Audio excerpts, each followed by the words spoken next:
আসসালামু আলাইকুম আপুরা, সবাই কেমন আছো? আশা করি ভালো আছো। আমি আজ আপনাদের সামনে নিয়ে এলাম নতুন আরও একটি রেসিপিটি তৈরি করতে এখানে আমি 4টি আলু বাকল চুলিয়ে নিয়েছি।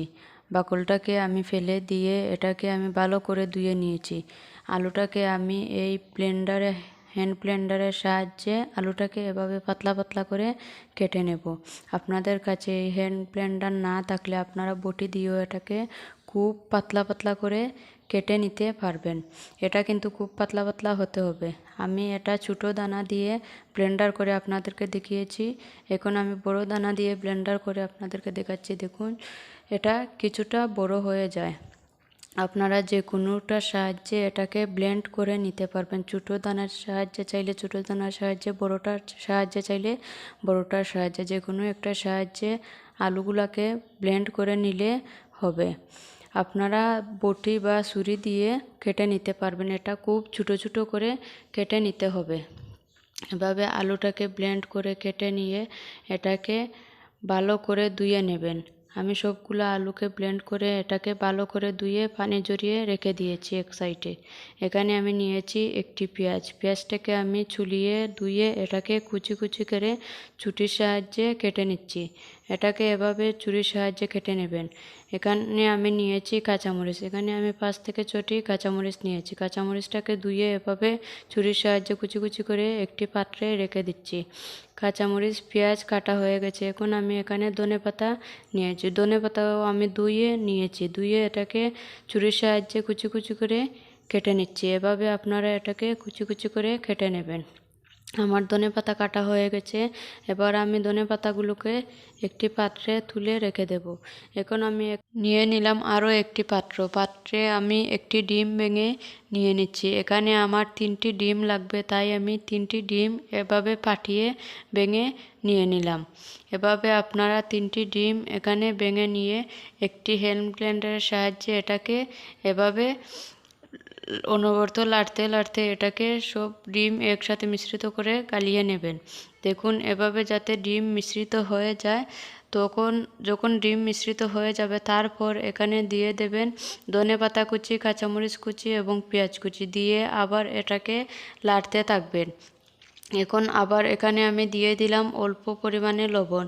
এখানে আমি আধা চামচ থেকে আরও কম লবণ দিয়েছি। যে যেভাবে লবণ খেতে পছন্দ করেন সেই পরিমাণে স্বাদ মতো লবণ দিয়ে দেবেন। অনেকেই লবণ বেশি খেতে পছন্দ করেন, অনেকেই কম। এখানে আমি দিয়ে দিলাম আরও অল্প পরিমাণে মরিচের গুঁড়া, অল্প পরিমাণে পাঁচফোড়নের গুঁড়া।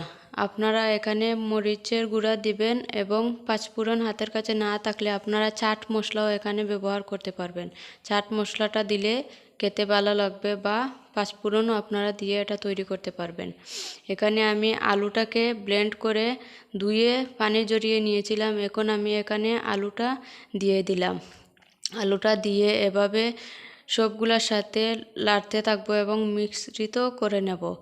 আমার দেখুন সবগুলা মিশ্রিত করা হয়ে গেছে একসাথে। এখন আমি একটি ফান চুলায় বসিয়ে রাখলাম।